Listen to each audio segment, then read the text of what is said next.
జైవే మిత్రులారా, మనము సొసైటీలో ఉన్న కొంతమంది మనకు ఆలోచన విధానాన్ని మనం తీసుకున్నట్టయితే సమాజంలో ప్రతి వ్యక్తి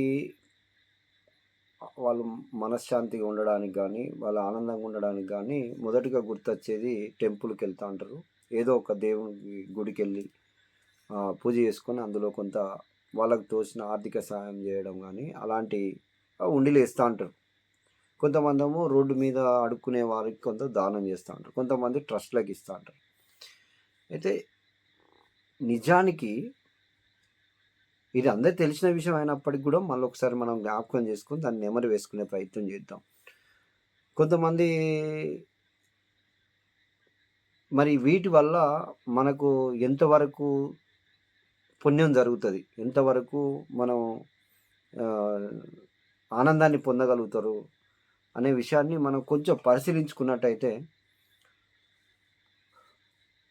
మనం ఎక్కువ శాతం ఆనందించడానికి అంటే కొంతమందికి అట్లట్లా ఆ రకంగా ఆలోచన రావచ్చు. కానీ మెయిన్గా ఒకసారి మీరు పరిశోధన చేయండి మిత్రులారా. ఎందుకంటే సమాజం యొక్క మార్పు చెందకపోతే, సమాజం మార్పు కోసం కొట్లాడే వాళ్ళే లేకపోతే, సమాజంలో ప్రజలను చైతన్యవంతం చేసే వాళ్ళే లేకపోతే ఇక వచ్చే తరానికి మనం శూన్యాన్నే ఇస్తాం. ఎన్ని ప్రభుత్వాలు ఏం చేసినా కానీ ఆ ప్రభుత్వాల యొక్క వాళ్ళ సౌలభ్యాల కోసం, లేకపోతే అధికారం వచ్చిన తర్వాత వాళ్ళ అధికారాన్ని కాపాడుకోవడానికి అనేక ప్రయత్నాలలో భాగంగా చాలా వరకు నిర్లక్ష్యం చేయవచ్చు. ఇప్పటివరకు చేసిర్రు చాలా వరకు.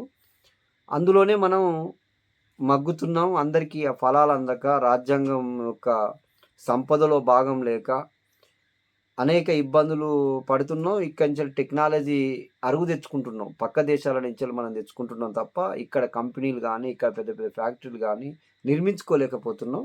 ఇక్కడ వచ్చి ఈడున్న చదువుకున్న జ్ఞానాన్ని మొత్తం విదేశాలకు వెళ్ళి అక్కడ ఉద్యోగాలు సంపాదించుకొని అక్కడ జ్ఞానాన్ని వాళ్ళకు ఇచ్చి ఆ దేశాలను అభివృద్ధి చేస్తారు ఇక్కడోళ్ళు పోయి. కానీ ఇక్కడోళ్ళు మరి ఒకవేళ కంపెనీలు పెడదామంటే ఆర్థిక సహాయం చేయలేని పరిస్థితిలో ప్రభుత్వాలు ఉన్నాయి. ఆ పరిస్థితుల్లో మరి మన వచ్చే తరం అన్న టెక్నాలజీ పరంగా కానీ, ఆ ప్రజల్లో అవగాహన కానీ, అవేర్నెస్ కానీ తీసుకురావడానికి సమాజంలో మార్పు కోసం బయలుదేరి సమాజాన్ని మెలుకొల్పే వ్యక్తులు కూడా మనకు అవసరం. మరి వాళ్ళు చేయాలంటే పూర్తిగా ప్రజల యొక్క రూపాయి ఇస్తే, ₹2 ఇస్తేనే వాళ్ళు దాని మీద డిపెండ్ అయ్యి ఈరోజు భోజనం చేసో, ఈరోజు పెట్రోల్ కొట్టుకొనో, లేకుంటే ఏదో రకంగా వాళ్ళు వెళ్ళి చేయగలుగుతారు తప్ప ఇంకా వేరే ఏం లేదు. కానీ నిజమైన జీవితాన్ని ఇచ్చేవారు, నిజమైన జీవితాన్ని ఇచ్చింది మన అంబేద్కర్ గారు. అన్ని కులాలకు, అన్ని మతాలకు అందరికీ సమాన హక్కులు కల్పించిండ్రు, ఓటు హక్కును కల్పించిండ్రు, వాళ్ళకు ఉద్యోగాలు కల్పించిండు, హక్కులను కల్పించిండు, రిజర్వేషన్ కల్పించిండు. ప్రతి ఒక్కటి ఆయన ద్వారా ఫలాలు పొంది మహిళలు చూడండి అసలు వంటిల్లు కుందేళ్ళు ఒక బానిసలు. ముఖ్యంగా వాళ్ళు రోజులైతే పూజ చేయాల్సింది, హారతి పట్టాల్సింది అంబేద్కర్ గారికి. ఈ విషయం వాళ్ళకి తెలియదు. ఎందుకంటే వాళ్ళకే చదువు సక్కలేదు. ఇప్పుడిప్పుడు చదువుతున్నారు. ఇప్పుడు చదువుకున్న వాళ్ళు కూడా కొంతమందికి, అంటే చాలామందికి అర్థమవుతలేదు. కొంతమంది ఇప్పుడిప్పుడు వాళ్ళు అంబేద్కర్ కాళ్ళు మొక్కుతారు, అంబేద్కర్కి పూజ చేస్తారు, అంబేద్కర్కి రాఖీ కడతారు. ఇలాంటి కార్యక్రమాలు చేస్తున్నారు. ఇది ఇప్పుడిప్పుడు కొద్దిగా, ఇంకా పూర్తిగా లేదు. ఎందుకంటే వాళ్ళకి చాలామంది కూళ్ళలోకి పోయేటోళ్ళు పత్తేరా, చేనులేరా, తోటలేరా ఇలాంటి పనులకు వెళ్ళే వాళ్ళు కాబట్టి ఇంకా పూర్తిగా అవగాహన లేదు వాళ్ళకు. అయితే వాళ్ళు గుళ్ళోకి పోయినప్పుడు ఎంత భక్తి శ్రద్ధలతోని అనేక ఖర్చులు పెట్టుకుంటూ మనం గుళ్ళోకి పూజలు చేస్తున్నాం. సరే, అది ఒక భాగంలో, వాళ్ళలో ఒక భాగంలో వాళ్ళ సెంటిమెంట్ మనం కాదనలేము కాబట్టి వాళ్ళు చేసి అంత శ్రద్ధగా చేసినప్పుడు ఒక జీవితాన్నిలో వెలుగు తీసుకురావడానికి అంబేద్కర్ ఏ విధంగా అయితే పోరాడిండో, అంత పెద్ద పోరాటం చేయకపోయినా, అంత పెద్ద జ్ఞానాన్ని వాళ్ళకి ఇవ్వకపోయినా, కొద్ది గొప్ప అయినా కానీ వచ్చే తరం కోసము జ్ఞానాన్ని పంచి వాళ్ళను మెలుకొల్పి మన వాటా మనకు వచ్చేలాగున, వచ్చే తరాలన్నా ఒక రాజ్యాధికార వైపు అడుగులేసుకుంటూ బానిసలు కాదు ఆత్మగౌరవంతో బతకాలని చెప్పే మరి వాళ్లకు మనం ఎంతవరకు సాయం చేయాలనేది మనం అర్థం చేసుకోవాలి. మనం మన ఇంటికి రోజు పిల్లల కోసం కిలో దానిమ్మ పండ్లు, కిలో ఆపిల్ పండ్లు, తర్వాత ఏదో పండ్లు తీసుకొని పోతా ఉంటాం. అందులోకెళ్ళి ఒక్కరోజు, వారానికి ఒక్కరోజు లేకుంటే రోజు తప్పించి రోజో, లేకుంటే ఏదో ఒక్కరోజు 2, 3 రోజులు, ఓ 4, 5 రోజులు, నెలలో 4, 5 రోజులన్నా పక్కకు పెడితే కొంచెం అంటే చైతన్యం చేసే వారికి మీరు సాయం చేస్తే నిజమైన జీవితాలు మార్చే వాళ్ళకి మీరు సాయం చేసినట్టు.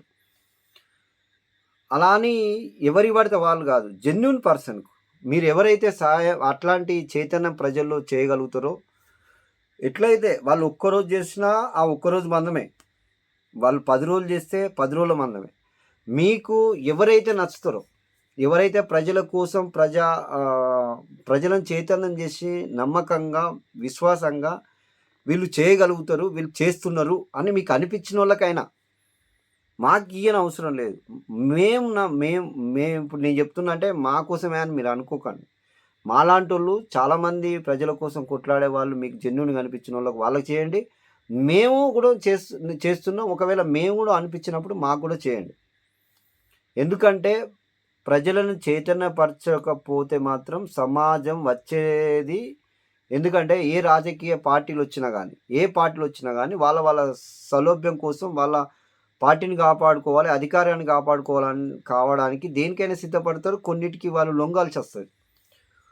కొన్ని ఒత్తిడిల వల్ల కూడా వాళ్ళు లొంగి తప్పిదాలు చేస్తా ఉంటారు. ఎందుకంటే నోరు లేనోళ్ళు ఎక్కువ తిరుగుబాటు చేయలేరు.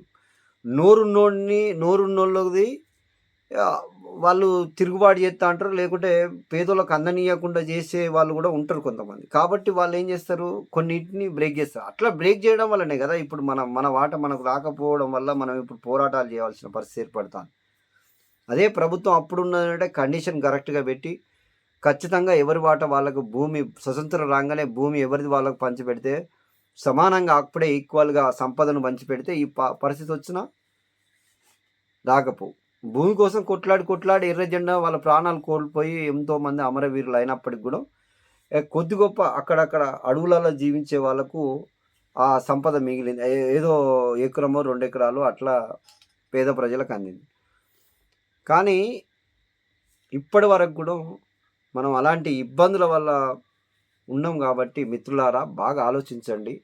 వేటికి ఇస్తే మనకు పుణ్యం, నిజమైన మనస్సాక్షిను నిజమైన శాంతి సమాధానం మీకు దొరుకుతుందంటే కేవలము ప్రజలను చైతన్యపరిచి వాళ్ళ దీర్ఘకాలికంగా సమస్యలను తీర్చే ఒక నూతన ఒక రాజ్యాధికారం కోసం కొట్లాడే వారికి, లేదంటే ప్రజలను ఒక మంచి ఇది చెడు అని చెప్పుకుంటూ వాళ్ళు మంచి మార్గంలో వెళ్ళాలని చెప్పేవారికి, మీరు మనం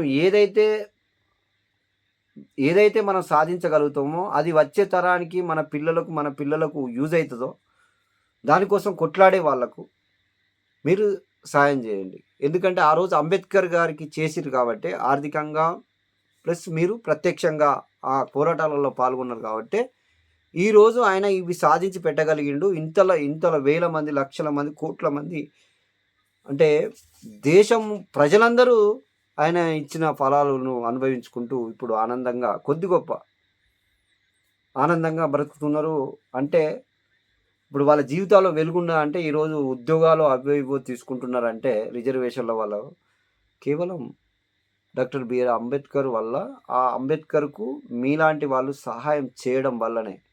మరి ఇప్పుడు మేము అట్లనే చేయం, మా స్వార్థం మేము చేసుకుంటాం, మా కుటుంబం బాగుపడితే చాలు, అంబేద్కర్ ఇచ్చిండా మరి మేము ఇచ్చిండు కానీ మా కుటుంబం మేమే తింటాం, మేమే బతుకుతాం, మేమే అనుకుంటాం మీరే ఉంటే పేబ్యాక్ సొసైటీ మీరు చేయకపోతే మీరు బతికి కూడా అంటే భూమికి బరువు అని నేను ఇంతకుముందు ఒక వీడియోలో పెట్టినా, మీరు అది చూడండి. దయచేసి మీరు తప్పుగా భావించకండి. మీరు వేసేవాళ్ళు, సాయం చేసేవాళ్ళు చేస్తున్నారు, తప్పులేదు, అంటే వాళ్ళ గురించి కాదు. కానీ చాలామంది లబ్ధి పొంది బీసీలు 27% మీకు రిజర్వేషన్. ప్రతి ఒక్కరు మనం ఈ ప్రజల కోసం పోరాడే వాళ్ళకు చేస్తే తిరిగి మీకే అది చెందుతుంది ఏదో రూపంలో. ఇప్పుడు మాలాంటి వాళ్ళు ఏదో రూపంలో మీరు ఉన్న వాళ్ళని మేము మర్చిపోతామా? ఖచ్చితంగా మీ సైడ్ మేము నిలబడతాం. అది ఏ సమస్య అయినా గానీ, దేనికైనా పర్వాలేదు. ఖచ్చితంగా నిలబడడానికి సాగర్ అనేవారు సిద్ధంగా ఉన్నాడు. మన పార్టీ గూడా ఉన్నది. బహుజన్ రాజ్యాధికార పార్టీ. అదేవిధంగా మన టీమ్ గూడా మీకు నిలబడతది. అంతే తప్ప గానీ ఏదో మీరు మీ సహాయాలు తీసుకొని ఆ తర్వాత మీకు ఏదో ఇబ్బందొచ్చినప్పుడు గానీ, మీకేదైనా సమస్యొచ్చినప్పుడు గానీ పట్టించుకోకుండా ఉండే వాళ్ళం కాదు. ఖచ్చితంగా అది చట్టబద్ధత అయిన ప్రతి ఒక్కటి రాజ్యాంగం ప్రకారం మీకు ఏ ఇబ్బందులు వచ్చినా గానీ ఖచ్చితంగా మా సపోర్ట్ ఉంటదని తెలియజేస్తూ జై భీమ్, జై భారత్.